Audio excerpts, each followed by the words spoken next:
Abra sua Bíblia agora, ou seu celular, ou nada, está aqui no painel.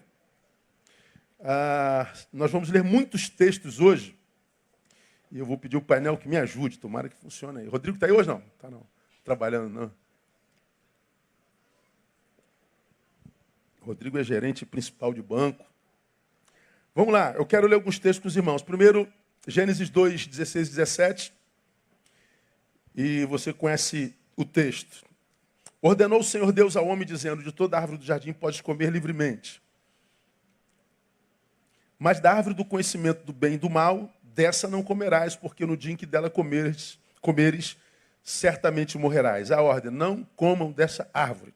A gente foi lá em 3:6 de Gênesis e a gente vê o que acontece. Vamos ler muitos textos para situar você, tá bom? Então, vendo a mulher que aquela árvore era boa para se comer, agradável aos olhos e árvore desejável para dar entendimento, tomou do seu fruto e fez o quê?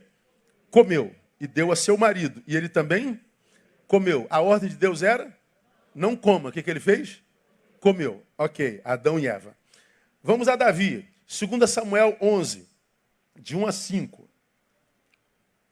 Diz assim: tendo decorrido um ano no tempo em que os reis saem à guerra, Davi enviou Joabe e com ele os seus servos e todo Israel. E eles destruíram os amonitas e sitiaram a Rabá, porém Davi ficou em Jerusalém. Ora, aconteceu que, numa tarde, Davi se levantou do seu leito e se pôs a passear no terraço da casa real, e do terraço viu uma mulher que se estava lavando, e era esta mulher muito formosa à vista. Tendo Davi enviado indagar a respeito daquela mulher, disseram-lhe: porventura não é Batseba, filha de Eliã, mulher de Urias, o heteu? Então Davi mandou mensageiros para trazê-la. E ela veio a ele, e ele se deitou com ela, pois já estava purificada da sua imundície. Depois ela voltou para sua casa. A mulher concebeu e mandou dizer a Davi: estou grávida. Aí vamos a 14 a 17.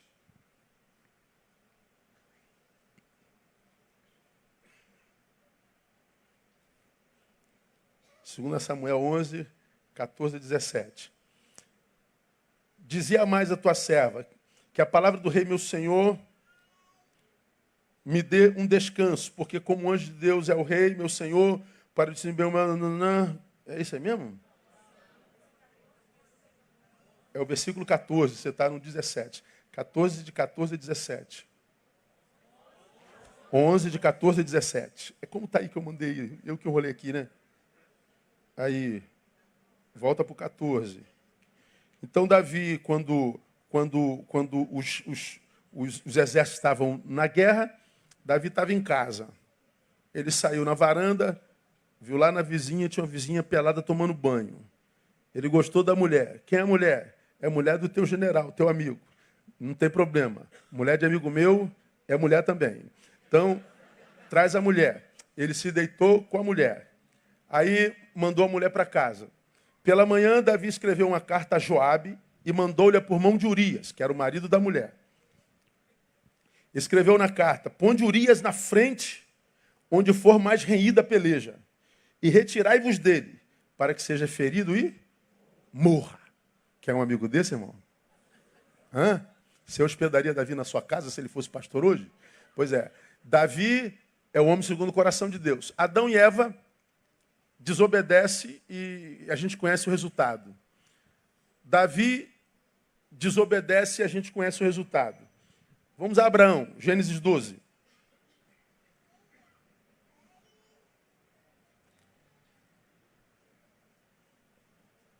Quando ele estava prestes a entrar no Egito, você conhece a história de Abraão? Deixa a tua casa, tua parentela, vai para a terra que eu te mostrarei. Quando ele chega no Egito, disse a Sarai, sua mulher: ora, bem sei que és mulher formosa à vista. E acontecerá que, quando os egípcios te virem, dirão: esta é mulher dele. E me matarão a mim, mas a ti te guardarão em vida. Dize, peço-te, que és minha irmã, para que me vá bem por tua causa, e que viva a minha alma em atenção a ti. E aconteceu que, entrando Abraão no Egito, viram os egípcios que a mulher era muito formosa. Até os príncipes de Faraó a viram e gabaram-na diante dele, e foi levada a mulher para a casa de Faraó. Então, a história de Abraão. Ele chega no Egito e diz assim, caramba, minha mulher é tão linda, que se os reis souberem que ela é minha esposa, vão me matar para ficar com ela. Então, amor, vamos fazer um negócio aqui, quando você chegar lá, diga que é minha irmã. Que aí eles vão me abençoar, porque vão pensar que você é minha irmã. Bom, foi o que ela fez, eu não sou irmã dele. Como o faraó tem direito a qualquer mulher sob seu auspício, ele leva a mulher de Abraão para o quarto, para o castelo, e faz dele sua mulher. Abraão. Ok. Aprendeu alguma coisa com isso? Quando souberam que ela era esposa, o expulsaram de lá. Bom, ele seguiu jornada. Eles chegam no capítulo 20, versos 1 e 2, saem do Egito, vão para a Palestina, aí partiu dali para a terra do Neguebe e habitou entre Cádiz e Sur e peregrinou em Gerar. E havendo Abraão dito de Sara, sua mulher, é minha irmã, enviou Abimeleque, rei de Gerar, e tomou Sara, de novo. Então Sara passou por mulher de terceiros 2 vezes, porque o marido dela, com medo de morrer, pediu para que ela dissesse que era irmã dele. Tá bom um genro desse para tu, irmão? Não, né? Abraão teve um filho chamado Isaac. Aí vamos a Gênesis 26. Assim habitou Isaac em Gerar. Então os homens do lugar perguntaram-lhe acerca da sua mulher, e ele respondeu. O que ele respondeu? Diga para mim. É minha irmã, porque temia dizer, é minha mulher. A mesma história do pai é repetida na vida do filho. Mesma coisa. Diz que é minha irmã para eu não morrer. Ele não morreu e a mulher foi se deitar com outro lá. Isaac. Isaac teve um filho. Qual era o nome? Jacó. Gênesis 27. Aí já é outra história. Diz assim o texto. E faz-me um guisado saboroso, como eu gosto, e traz-me para que eu coma, a fim de que a minha alma te abençoe antes que morra. Vai lá. Não, isso aí é longe, não vou ler tudo não. Então você conhece a história. Jacó e Esaú. O pai está morrendo e ele quer ministrar a bênção da progenitura, o que substituiria o pai em todos os bens e herança da casa e da bênção do Senhor. Bom, o primogênito era Esaú e Jacó queria tomar a bênção do irmão. A mãe coaduna com o filho mais novo e eles roubam a bênção de Esaú. Você conhece essa história. Vamos para o Novo Testamento, mais 3 e eu termino. Pedro, Mateus 26. Ora, Pedro estava sentado fora no pátio, aproximou-se dele uma criada e disse, tu também estava com Jesus o Galileu. Jesus já estava preso. O que é que Pedro responde? Não sei o que dizes. Acontece uma segunda vez, nunca vi Jesus. Acontece uma terceira vez, esconjure-te que eu não conheço Jesus. Pedro negou Jesus assim, de forma traiçoeira, de forma nojenta. Vamos a Judas, Lucas capítulo 22.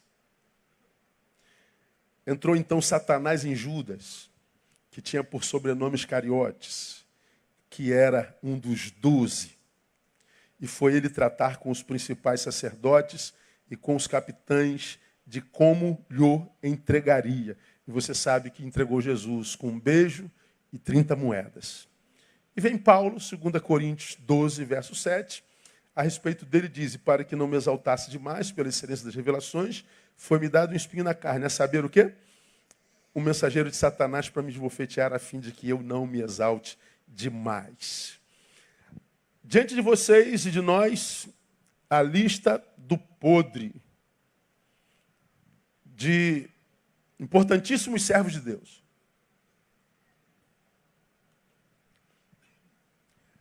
A minha pergunta é, se o nosso nome entrasse nessa lista, haveria alguma coisa ruim a ser dito de nós também, não? Sim ou não? Vamos botar ali o nome da Mary. Apareceu algum podre, Mary? Neil Barreto. Sangue de Cristo tem poder.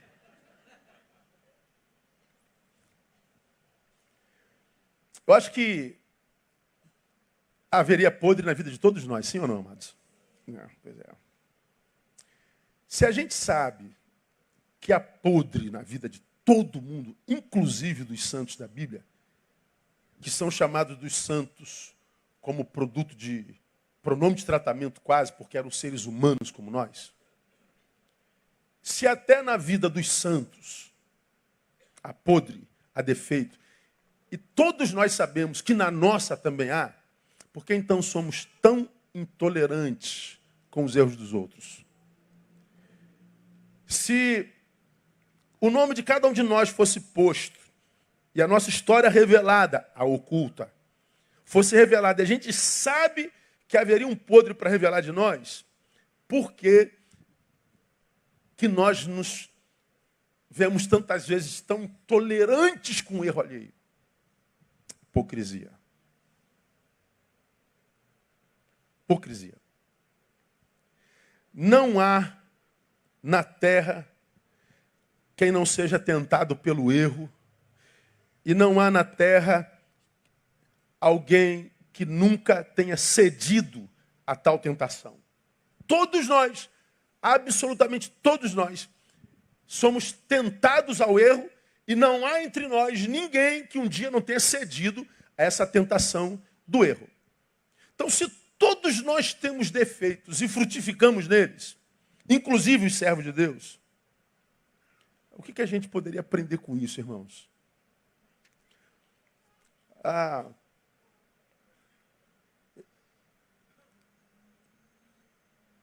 A gente, quando passa pela vida, a gente passa como de duas maneiras, né?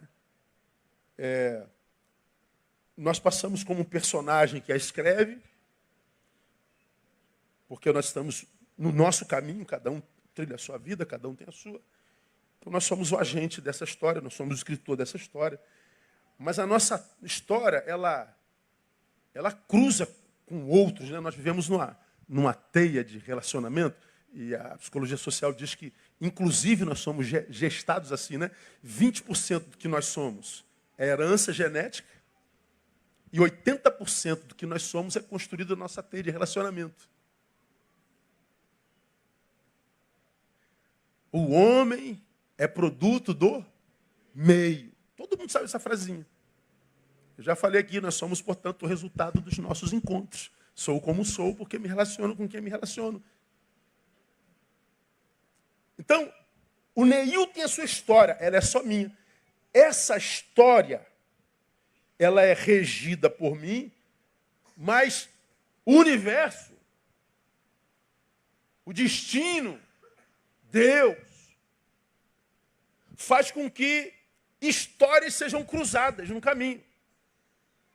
Então, por alguma razão, um dia o Henrique atravessou a minha. Eu estava aqui na boa, o Henrique apareceu, não sei de onde ele veio. Padre Miguel, né? Padre Miguel, está aí já há quase 20 anos. Depois que o Henrique atravessou meu caminho, eu já não sou mais o que era antes dele. O Henrique não é mais o que era antes de mim.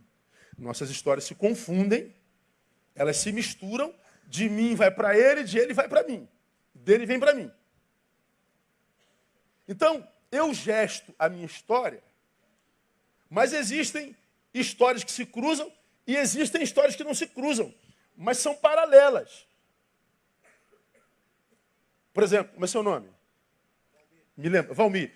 Eu nunca sentei com o Valmir um minuto na minha vida. Mas eu vejo o Valmir em todo culto aqui, sentado nesse primeiro banco. Ninguém senta aqui, que já tem a forma dele ali já no banco. Né? Então, o Valmir está ali. Só que eu nunca sentei com o Valmir 5 minutos. Tantos de vocês que sentam aí para trás me veem todo dia, mas nós nunca cruzamos. Então, eu vivo uma história, estou indo para o céu, você também, só que eu vou aqui na rua 1, você está na rua 2. O outro está lá na rua 12. É paralelo. Ora, eu tenho gestão sobre a minha história, mas ao mesmo tempo que eu tenho gestão sobre a minha história, eu sou agente dela, da história de outros eu sou testemunha. Eu estou vendo. Aqui eu estou escrevendo a minha, mas da de vocês eu sou testemunha ocular. eu estou vendo o que está acontecendo. Como eu acredito, a Bíblia diz que nós deveríamos viver a nossa vida. Ora, você só pode gerir a sua, mas faz das histórias do outro, que das quais você é testemunha, uma escola para você aprender o que fazer e o que não fazer. Aprenda com o acerto dele e aprenda com o erro dele. Não despreze a história de ninguém. Não passe como uma testemunha que não se comprometa, nem que seja só para extrair saber para a vida. Se a gente não passa pela vida como um desavisado, mas como alguém que tem uma luneta, não para tomar conta da vida dos outros, mas para transformar, porque você é testemunho ocular, a vida de tanta gente em saberes para si. E a gente vai se enriquecendo, não só de quem atravessou a minha história, mas de quem da história eu sou apenas uma testemunha. Ora, os textos que nós acabamos de ler, e nós já sabemos, é o reflexo do que é a sociedade. Uma sociedade composta por gente que tem virtudes e defeitos, e não há quem não tenha defeitos. Não há quem não tenha podre. Não há quem não tenha uma falha no caráter. Não há quem não tenha um defeito na existência. Não há quem não falhe, seja frágil em alguma área da vida. Ora, todo mundo, absolutamente todo mundo, é assim. Todos nós nos identificamos nessa palavra. Então, se todos nós temos defeitos e se identificamos nele, o que a gente pode aprender com isso? Primeiro, com relação a Deus, irmão. Isso aqui eu já falei lá atrás, uns 10 anos atrás, mas eu acho que numa nova forma a gente vê. Primeiro, analisando a história dos meus irmãos, que nós acabamos de citar, eu aprendo de Deus o quê? Que Deus não tem problemas com a nossa imperfeição. Bom, Deus usou Davi, sim ou não? Usou Abraão? Usou Pedro? Usou Paulo? Eles tinham podre? Então Deus está dizendo, teu podre não me atrapalha de te usar. Olha aí, hein? Deus não tem problemas com a nossa imperfeição. O que Deus não tolera, portanto? É a nossa incapacidade de reconhecer tais imperfeições. O que Deus não tolera no homem é a sua hipocrisia, cara.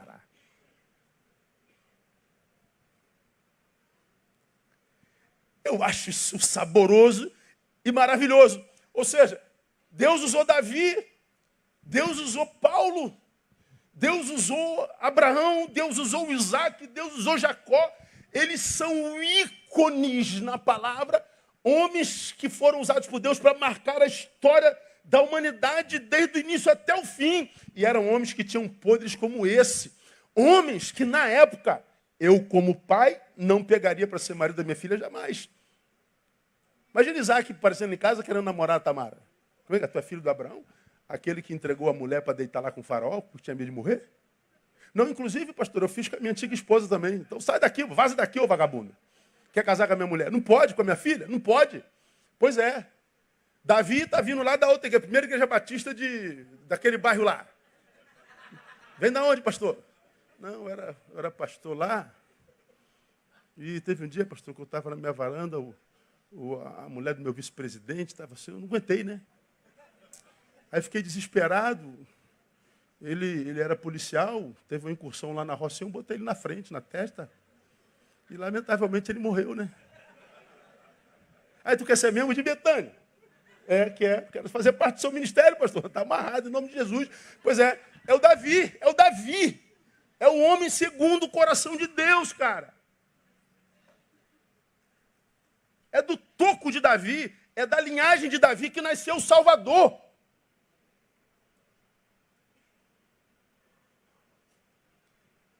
Deus não tem problema com as minhas imperfeições, ou seja, Deus sabe que você não presta, irmão. Deus sabe que eu não presto. Foi Spurgeon que disse, né? Spurgeon disse assim, ó, quando falarem mal de você, não fique chateado não. Você sabe que é pior do que eles dizem. Estou falando bobagem, não. Diga assim para o seu irmão que está... Eu sei que você não presta, irmão. Para de palhaçada, irmão.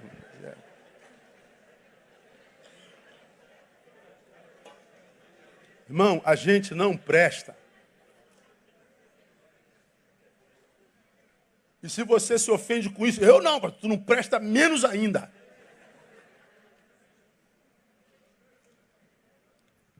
Deus não tem problema com a minha imperfeição. Ele tem problema quando eu não admito, quando eu sou incapaz de reconhecer a minha imperfeição. Então, o problema de Deus com a humanidade não é com a sua imperfeição, é com a sua hipocrisia. E essa hipocrisia, ela nunca foi tão publicada como agora. Sim, eu não sei como é que alguém tem coragem de pegar pedra e apedrejar alguém. Eu não sei como tantos de vocês têm coragem de opinar sobre podres de quem quer que seja, como que se não tivesse podre em si. Nós vivemos num mundo de hipocrisia sem precedente na história dos homens. E não é porque nós éramos menos hipócritas antes, é porque antes nós não tínhamos meio de multiplicar, de publicar a nossa hipocrisia. Hoje nós temos uma ferramenta que nos impede de reter a nossa hipocrisia. Antes a hipocrisia tinha no máximo o poder de chegar à casa do vizinho. Hoje não. A gente critica aqui quem está na China.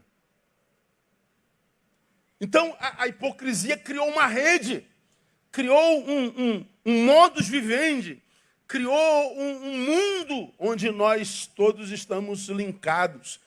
E essa hipocrisia é que Deus abomina. Deus não abomina o meu defeito. Deus abomina a minha hipocrisia. E deixa eu mostrar para vocês duas formas, na minha concepção. Eu poderia dar um monte de como essa hipocrisia tem se manifestado hoje assim, de uma forma muito comum. Veja se cabe em você esse chapéu. Primeiro, no prazer disfarçado de ativismo ético, em revelar defeitos e desvios alheios. Como que a hipocrisia se manifesta? No prazer disfarçado de ativismo ético, em revelar defeitos e desvios alheios. Há muitos que hipocritamente que dizem que não podem se calar. Pastor, eu não posso me calar diante disso. Olha, veja, irmão. Pastor, a minha alma fica angustiada se eu me calar diante da guarda. Olha, irmão. Veja como é que é um ativista ético. Hoje, o nego estava trucidando uma youtuber, que é uma das mais seguidas das redes, e o canal dela fala sobre veganismo. Ela é uma youtuber vegana. Pegaram ela comendo peixe. Estão querendo matá-la. Duvido que ela saia na rua por esses dias. Você está aqui me ensinando a comer capim, a farofa e não sei o quê, e tu está só aí no salmão, mané. Eu estou acreditando em você e tu está aí na picanha. Pois é.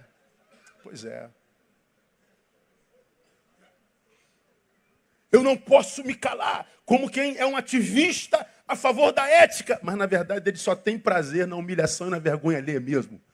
É aquele camarada que diz, eu gosto de ver o circo pegando fogo. Eu gosto de ver o sujeito sofrendo. Eu gosto mesmo de bater a panela. Pois é, Deus sabe. Todo mundo acredita que você é mesmo um ativista ético. Todo mundo acredita que você é esse poço de honestidade e esse ser politicamente desenvolvido. Todo mundo acredita. O problema é que Deus e o diabo sabem que não é isso. O problema é que o universo conhece as entranhas do teu ser. O problema é que Deus sabe o que nós somos quando a gente desliga a rede. Quando os olhos se fecham diante de nós, quando nós estamos sozinhos, Deus vê. E qual é o problema disso? Você acha que Deus se relaciona com um ativista ético ou com um hipócrita escondido? Então, toda vez que eu vejo uma expressão hipócrita disfarçada de ativismo ético, cara, eu não tenho nada a ver com isso. Mas, em grande escala, o que eu vejo é falta de amor próprio.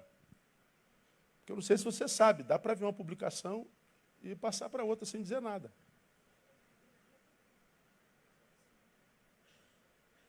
Mas o hipócrita, disfarçado de ativista, de honesto, de participante, não te permite dar uma alfinetada. Não te permite silenciar-se. Eu não posso me calar, pastor. É como eu já preguei aqui, você se lembra disso, não dá para esquecer. Há uma diferença entre sincero e sincerista. Não dá, tá vendo? E já falei isso tem 200 anos, ninguém esquece. Quem é o sincero? Ó, irmão, você me desculpe, mas esse seu cabelo aí, irmão, desculpa aí. Tá parecendo um cabelo de bombril. Desculpa, eu poderia ficar quieto, mas eu sou sincero. Não, não é sincerista, não. Você não é sincero, não. Você é sincerista. O sincerista, ele não fala a verdade para edificar. Ele não fala a verdade para acender. Ele não fala a verdade para contribuir. Ele fala a verdade para humilhar, para machucar. Ele poderia ser sincero, sentar do lado desse irmão. Ô, meu brother, chega para cá. E falar o que acha do cabelo dele, embora o cabelo é dele. E tu não tem nada a ver com isso. Eu me amarro no teu cabelo, viu, irmão? Arrebentou a boca do balão. Pois é. Mas o sincerista, ele fala. Tá todo mundo dizendo, amigo, você está tão bonita. Caramba, olha que linda que você está. Para mim, tu continua gorda. Você sabe que eu sou sincero. Você sabe, né, amiga? Você sabe que eu sou sincero. Não, tu é uma miserável. Ladrona de alegria. Mas se esconde atrás da verdade. Dá para entender o que eu estou falando? Se a palavra dela não fosse dada, ninguém perderia nada. Se o comentário não fosse feito, ninguém perderia absolutamente nada. Seu silêncio seria uma contribuição muito melhor. Como disse um autor americano, não lembro o nome dele hoje. Ele disse assim, o defunto, ele não sabe que está morto. Quem sofre são os outros, que o perderam, né? O idiota acontece a mesma coisa, ele não sabe que é idiota. Quem sofre são os outros. Não é frase minha, não. Isso é de um autor americano, não lembro o nome dele. Depois eu dou para vocês. Aí, a gente passa pela vida abraçando uma imagem que a gente acredita nossa, mas que nada tem a ver com a nossa verdade. E a gente passa pela vida cruzando a história de um monte de gente que não nos convidou. A gente contamina a história de gente com a nossa produção e com a nossa maldade, e a gente não sabe porque nós estamos todos amarrados, embaraçados na vida. Você está aqui, nesse caminho, mas tem teias te prendendo por todo lado da tua vida. Você está amaranhado, preso, e a sua vida não desenvolve. Não sei por que a minha vida não vai, pastor. Eu não estou vendo nada aqui na frente, porque você está amaranhado na história de um monte de gente que não te convidou para estar lá, em nome de uma farsa, de uma vida disfarçada de ativista em prol da ética, mas que, na verdade, é a expressão de um grande hipócrita. Então, guarda no teu coração, meu irmão, o ser humano é mau. As pessoas são más. Eu não tenho prazer em dizer isso, não. Mas é assim. Ela goza com a desgraça alheia, ela sofre com o teu sucesso. Tem gente que não gosta de você e te persegue. Você fala, cara, o que eu fiz para você, irmão? Me diz aí, cara, por que você me odeia tanto? Por que você me persegue tanto? Você não fez nada. É só porque você é como é. De repente você é mais amado do que ele no escritório. De repente teu cabelo é melhor que o dele. De repente você sorri mais do que ele. Você tem energia melhor do que a dele. E ele não suporta a tua alegria.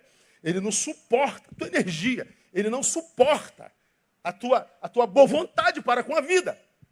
E você é perseguido gratuitamente. Porque as pessoas são más. É assim que a hipocrisia se manifesta. No prazer disfarçado de ativismo ético. Em revelar os defeitos alheios. Ora, a gente poderia passar pela vida de forma diferente. A gente viu o defeito alheio, parece pensar assim, esse cara foi pego aí numa furada, mas esse cara não é só esse defeito, ele tem virtudes que são muito preciosas. Não vale a pena colocar o holofote sobre o defeito dele no intuito de tentar apagar todas as suas virtudes. Eu não gosto dele, não vou exaltar a virtude dele mesmo. mas também não vou fazer esse mal a mim botando holofote sobre o defeito dele. Dá para fazer isso ou não dá? Dá. Mas alguém faz isso hoje? Pois é. Aí é que está. Você tem duas opções: ficar quieto, porque o sujeito não é só o defeito que ele cometeu, ele tem uma história. Não consegue comparar a história com o defeito? Silencie-se. Ou se você jogou holofote sobre o defeito dele, tenta mostrar virtudes também. Hoje nós vivemos um tempo muito ruim, né?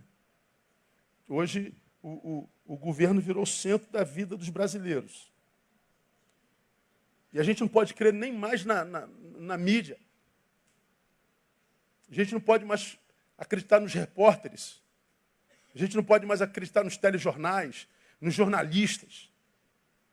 Porque uma parte odeia o governo. A outra parte idolatra o governo. A que odeia, distorce tudo, não vê virtude alguma. A que idolatra, distorce tudo, não vê defeito algum. Aí tu lê, tu não sabe se o que está dizendo que é defeito é verdade, se o que está dizendo que é anjo é verdade. Tu não pode mais acreditar na nossa mídia. Então tu tem que fazer busca sua.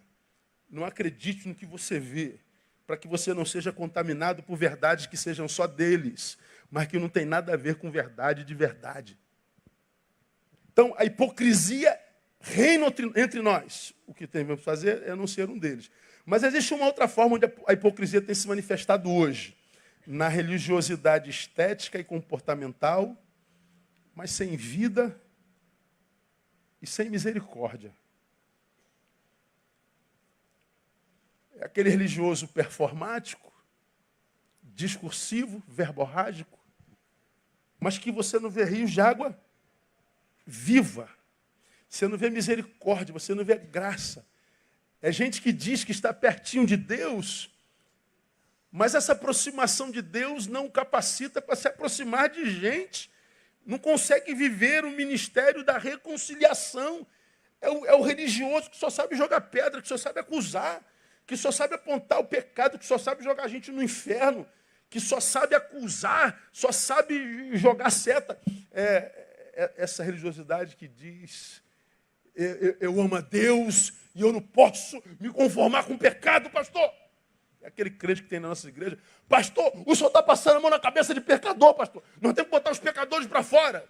Os pecadores cujos pecados foram revelados. Mas pecador para Deus não é só aquele cujo pecado foi revelado publicamente. É pecador também aquele que peca certo e ninguém pega. Quem foi o que foi pego? O que pecou errado, é burro. E quem é o que fica entre nós? O que pecou e ninguém pegou, é pecador bom.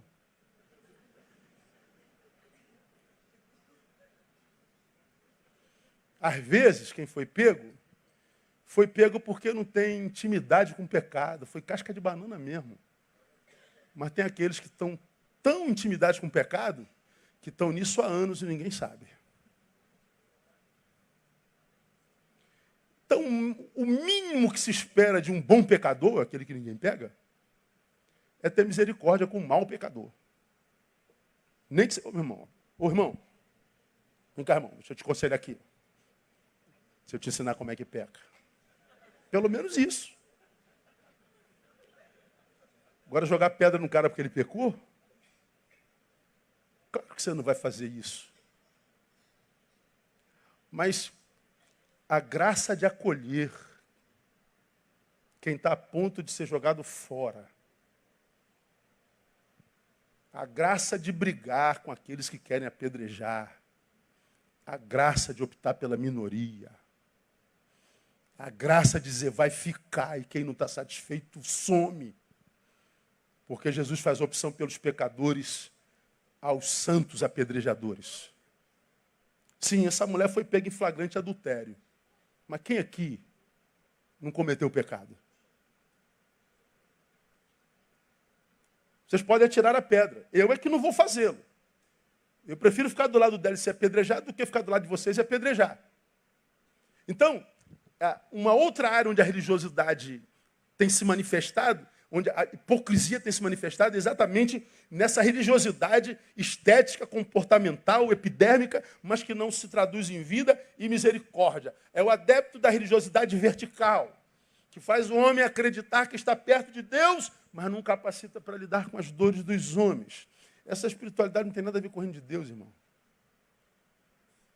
A espiritualidade do reino, porque me aproxima de Deus, me ajuda a enxergar a gente como Deus enxerga, com misericórdia.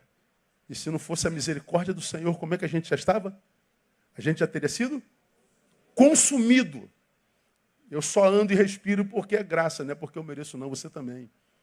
Esse é um culto da graça, da comunidade da graça. Glória a Deus, amado. Aplauda ele aí. E é por causa dessa graça que a gente está vivo. Vamos usar de graça. Então, o que o hipócrita diz é acobertar pecado, é acolher pecador. O pecador, ele não fica na comunidade dos santos, não, ele não aguenta. Ele acaba saindo. Não precisa excluir. Vê essa gente que entra, sai da igreja, eu saí da igreja, eu voltei para a igreja. Saí de novo, eu voltei de novo. E me aborreci, vou embora. Eu voltei de novo. É o tempo todo, a vida dele é isso, a vida inteira. Então ele começou na igreja batista tradicional, onde não dá nem para bater palma. Aí a igreja é fria. Ele foi lá para a igreja do fogo santo, do azeite quente. Aí lá é fogo para todo lado. É bola de fogo, anjo de fogo, espada de fogo, palavra de fogo, tudo de fogo, é fogo para todo lado. Aí ele diz, aqui é muito fogo, eu sou palha, eu não posso ficar aqui. Aí ele vem para uma igreja meio termo. Aí ele fala assim, estou sentindo saudade do gelado lá dos tradicionais e do fogo do pentecostal. Então eu vou para lugar nenhum. Ele não para em lugar nenhum. Mas ele diz que é o tradicional que é o problema, é o fogo que é o problema, é o do meio que é o problema. Todo mundo é problema, menos ele. Ora, só se sente culpado por quem está fora da igreja, quem é bobo, pô. Envelhece, mas não cresce. Mas não amadurece. Quem não reconhece seus erros, como você já aprendeu, se torna caçador de culpados. Alguém é culpado por eu não ser como deveria. Para com isso. Hipocrisia. Guarda essa frase. Quando o que me aprisiona é a hipocrisia, Deus não pode fazer nada. Ô Pedro, faz um amêmio com essa frase aí. Bota lá na rede. Lá. Quando o que me aprisiona é a hipocrisia, vírgula, Deus não pode fazer nada. Deus não trabalha com hologramas. Deus trabalha com pecador assumido. Deus, fiz essa besteira. Tem misericórdia de mim. Ele tem e te restaura no nome de Jesus. Mas quem ora a Deus, graças eu te dou, porque eu não sou como o Ricardo, né? Aleluia. Graças a Deus que eu não sou como o Romão. Obrigado a Deus, porque eu sou de uma casta melhor. Deus não te conhece, irmão. Nunca vos conheci. Dá para entender isso, minha igreja? Amém ou não? Vamos terminar? Então escute e receba. Se você tem o desejo sincero de ser usado por Deus, sua fraqueza não será um empecilho para isso. Glória a Deus, irmão. Então, não use a sua fraqueza como desculpa. Não, pastor, não estou não, porque eu estou com alguns problemas aí. Não tem problema, seu problema não é problema para Deus. A graça perdoadora de Deus é maior do que a tua fraqueza destruidora. A gente precisa entender isso. Então, mais importante do que esconder nossa fraqueza atrás de virtudes fictícias é admiti-la e confessá-la diante de Deus.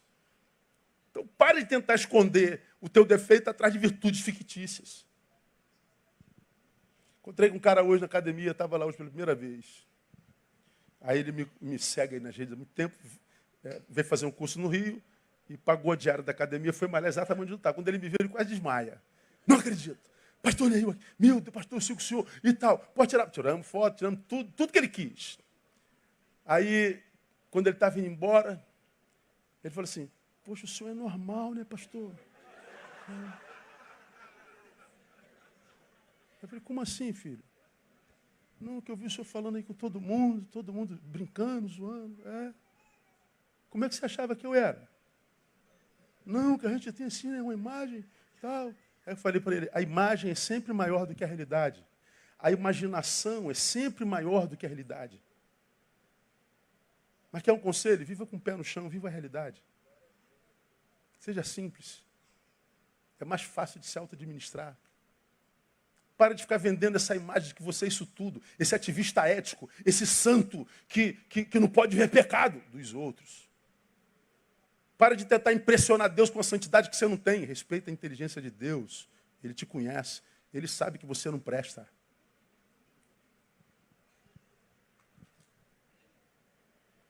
Termino. Nossas fraquezas não são a razão do ponto final da obra de Deus em nossas vidas. Nossas fraquezas, portanto, não são a razão do ponto final da obra de Deus em nossas vidas. Elas são parte do processo. Parte do processo. Quem não consegue suportar nossos erros, não é Deus, são os outros.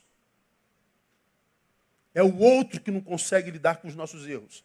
É o outro que mata a gente no coração quando descobre que nós não somos perfeitos. Somos nós que matamos gente no nosso coração quando descobrimos que ele não é perfeito. Então, quem tem problema com o nosso problema são os outros. Portanto, Deus, você já os viu aqui, é mais humano do que a maioria dos seres humanos que eu conheço. Porque Deus sabe que os seres humanos que ele conhece têm defeito. Ora, por que casamentos acabam? Por que amizades de tantos anos acabam? Simples, é a mesma razão. Porque erros alheios. Estamos no relacionamento de dois. Por que acabou? O outro errou. Aqui, pensa. A gente não suporta o erro do outro. Tirando eu,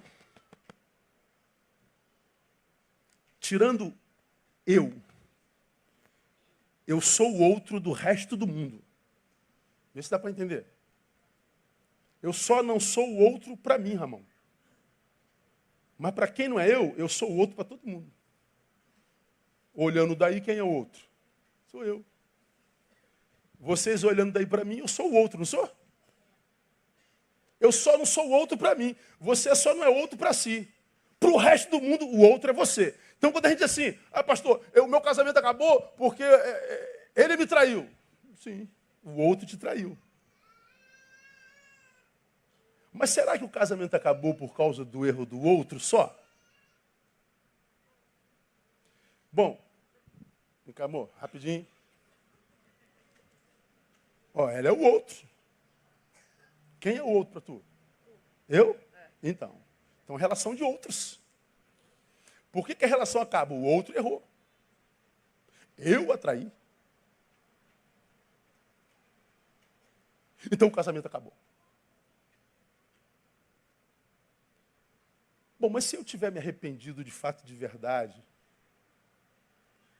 e mostrar que foi um erro de percurso, um momento de fraqueza, um momento de dor, e ela analisasse minha história, sabe o quanto eu a amo de verdade, o quanto ela é importante para mim, o quanto esses 31 anos de casado e 2 de namoro e noivado, 33 anos juntos, é importante.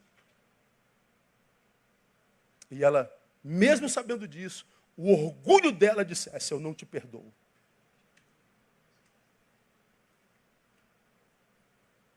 O erro do outro dela foi a traição. E o erro do meu outro foi a falta de perdão. Qual dos dois foi o erro maior? Não sei, cada caso é um caso.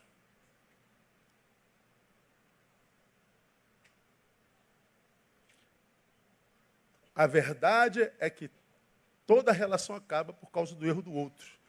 O que a gente não pensa é que na relação nós também somos outros. E a gente não suporta o erro do outro. Para entender? O senhor está dizendo que eu tenho que perder a traição? Não estou dizendo nada. Você faz o que você quiser com a sua traição, com o seu apunhalamento. Veja o que é perda mal para você. Agora, que eu tenho visto tanto de gente abrindo mão de gente preciosa, porque descobriu que essa gente não é perfeita, eu tenho visto. E tenho visto abrindo mão de gente perfeita, empobrecendo demais depois que essa gente imperfeita foi embora. Foi gente que, com toda a imperfeição, enriqueceu a vida por décadas.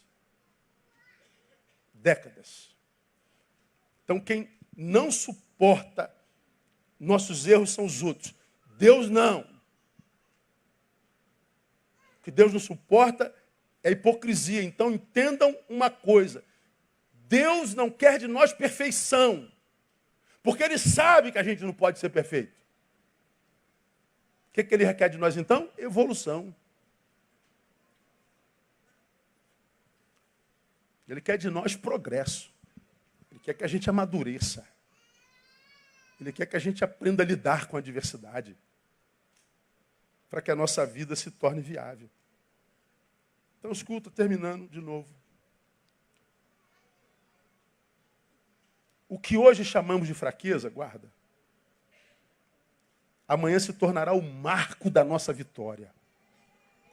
Guarda isso aí, irmão. O que hoje a gente chama de fraqueza, amanhã, nele, se torna o marco da nossa vitória. Adão e Eva se tornaram os pais da humanidade. Davi, referencial de humanidade que ele quer ver produzida entre nós, nos homens. Tendo deposto a este, levantou-lhes o rei Davi, o qual também, dando testemunho, disse: achei Davi, filho de Jessé, homem segundo o meu coração, que fará toda a minha vontade. Ele diz: achei Davi. Ora, Davi era um homem perfeito, mas um homem imperfeito que não passou a mão na própria cabeça, não fantasiou o seu pecado, assumiu e pagou o preço. Então Deus não quer perfeição, Ele quer que a gente seja homem. Que a gente pare de meninice. Davi era homem segundo o coração de Deus porque ele amadureceu com o seu pecado. Ele amadureceu com a sua imperfeição. Agora tem gente que passa pela vida cometendo o mesmo erro 30 anos, cara. Abraão se tornou o pai da fé. Jacó se tornou o ícone, símbolo de todo o povo de Deus. Seu nome, Israel.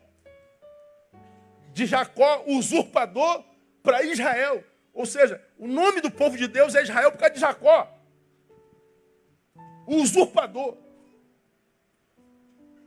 Judas, infelizmente, a referência de gente que não aprendeu a lidar com as suas fraquezas. Porque ele poderia ter se arrependido, acredito eu, e pedido perdão.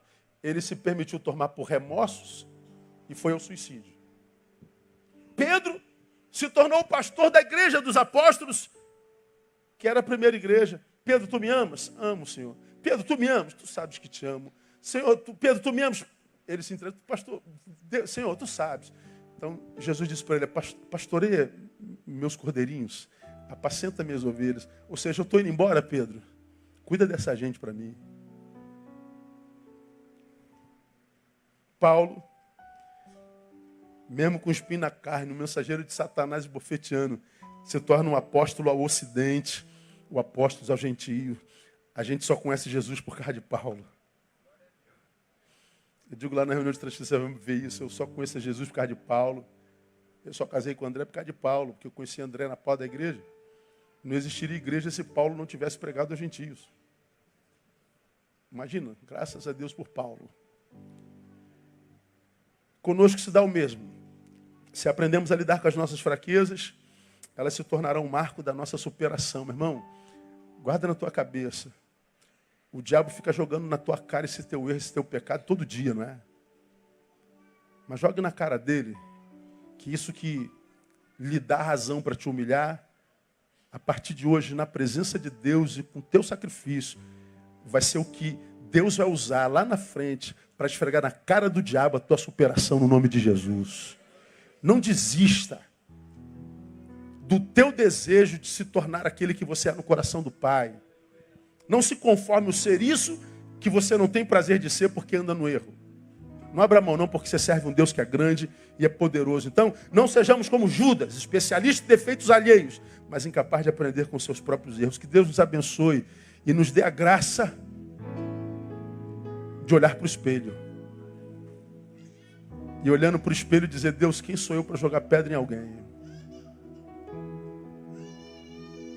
Me ajuda, Deus, a jogar essas pedras fora, para que a minha mão esteja vazia para receber a tua graça.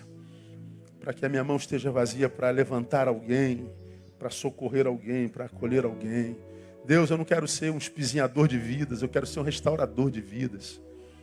Ajuda-me, Deus. E você vai ver que a tua história muda no nome de Jesus. Que Deus te abençoe e te agracie para isso. Quem recebe, aplauda Ele forte. Vamos ficar em pé. Vamos embora. Aleluia.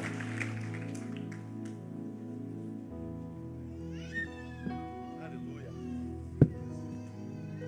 palavra de Deus é linda, não é, irmão? Oh, Deus, vamos orar. Ó Pai, obrigado porque Tu és como és. Só um Deus grande como Tu para amar alguém pequeno como a gente. Só um Deus perfeito como Tu para amar seres imperfeitos e hipócritas como nós. Tu és Deus. E nós glorificamos o Teu nome nessa noite. Ajuda-nos na nossa fraqueza, Pai. Ajuda-nos na nossa hipocrisia.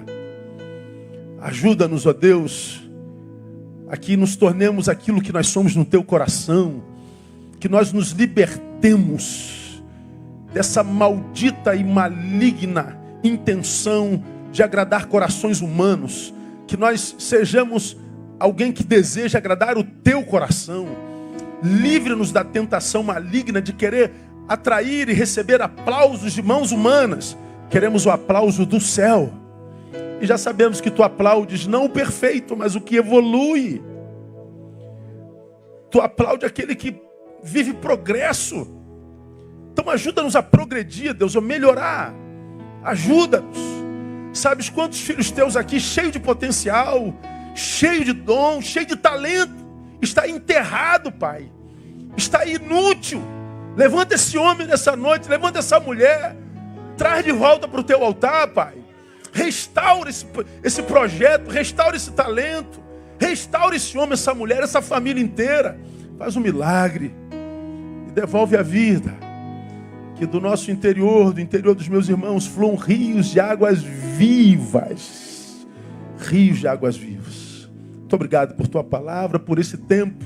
Leva-nos em paz para os nossos lares, guardados, protegidos por Ti. E nos conceda um restante de semana abençoado na Tua presença. Por Jesus nosso Senhor que reina. Amém e aleluia. Melhor aplauso, Deus abençoe você. Domingo de manhã à noite estou aqui, te aguardo. Dá um abraço no teu irmão antes de ir embora. Boa semana, Deus abençoe.